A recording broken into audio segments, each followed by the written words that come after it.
Bonjour à toutes et à tous, voici le 20e épisode de la saison 2. Merci de suivre Le Lirez-vous et bienvenue aux nouveaux auditeurs, auditrices. Alors aujourd'hui, je vais vous parler de Lésions intimes de Christophe Royer. J'avais déjà chroniqué un de ses premiers romans qui s'appelait La 4e feuille. D'ailleurs, étrangement, c'est l'épisode le plus écouté de tous ceux que j'ai produits. Comme quoi, je pense que j'ai raison de chroniquer les auteurs un peu moins connus. Alors, on y parlait d'un flic détruit par sa première affaire, d'une bande de copines inséparables et d'un amour toxique. J'avais vraiment été happée par l'écriture et par les personnalités dérangeantes qui m'ont vraiment fascinée. J'ai donc eu envie d'en lire un autre, et de la même façon, il a l'art de nous emmener dans un univers malsain et vraiment bien glauque. C'est son premier thriller, et il est juste conçu pour que l'on continue l'aventure avec Nathalie Lesage, capitaine de police, dans de futurs tomes.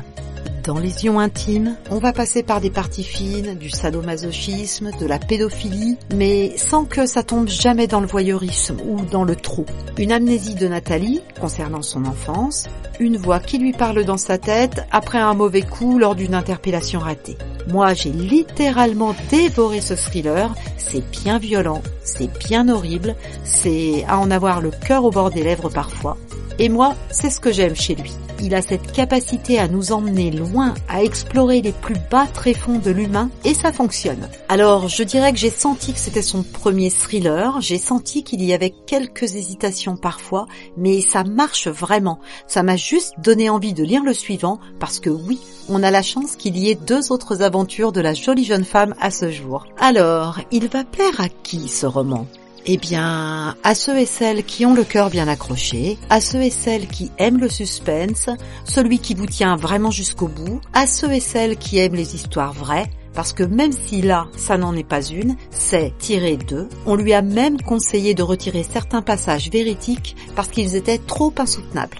Il va plaire à ceux et celles qui en ont marre de lire toujours les mêmes auteurs dont on nous rabat les oreilles, parce que oui, on trouve là une sacrée pépite. Il plaira à ceux et celles qui ont aimé lire Paul Clive, par exemple, ou encore Alex, de Pierre Lemaitre, le genre de ceux qui, sous l'air d'un thriller un peu commercial où l'efficacité des sentiments générés semblerait primer sur la forme, mais qu'au fond, il y a bien plus que ça.